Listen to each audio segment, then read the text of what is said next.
इस डरपोक सिपाही ने सिगरेट जलाई, फिर जानबूझकर उसे बुझाया और हाथ ऊपर उठा दिया। दुश्मन स्नाइपर ने चमक देखी और अगले ही पल गोली उसकी हथेली को चीर गई। वो दर्द से करा, लेकिन साथ ही सैनिक उसे घेर कर बधाई देने लगे, क्योंकि जंग के मैदान में घायल होना ही घर लौटने का बहाना था। एक बूढ़े अनुभवी सैनिक ने तो और भी खतरनाक तरीका अपनाया। उसने गोली की नोक तेज की, बंदूक में डाली, बेल्ट दांतों में दबाई और अपनी ही हथेली पर गोली चला दी। दो कायर भर्ती इतने डरे सहमे थे कि उन्होंने एक दूसरे की हथेलियों पर गोली चला दी, और एक जवान तो बहादुरी दिखाने के नाम पर जलती मशीन गन की नली पकड़ बैठा। मगर डॉक्टरों ने सबका भांडा फोड़ दिया और पांचों को भगौड़ा घोषित करके फांसी की सजा सुना दी गई।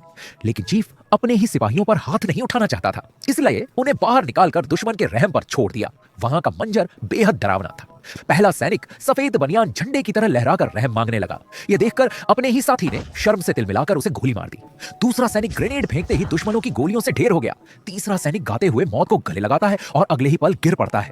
इन्हीं में एक था माणिक, वो भी आगे बढ़ा और दुश्मन की गोली उसके पेट में जा धंसी, तभी उसकी किस्मत पलट गई। भगौड़ों में से ही एक अनुभवी सिपाही ने माणिक की पहचान बदल दी और उसे कंधे पर उठाकर फील्ड हॉस्पिटल पहुंचा दिया।